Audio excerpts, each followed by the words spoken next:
yang dah dapatkan produk kita tanya balik dia punya Nanomis, memang dah berkarat dah.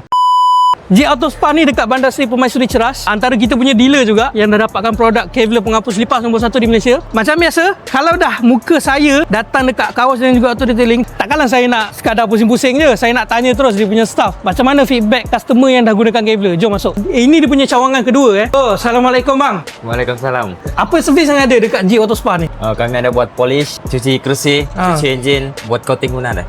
Oh, banyak lah. G Auto Spa ni salah satu dealer Kevlar, betul kan? Betul.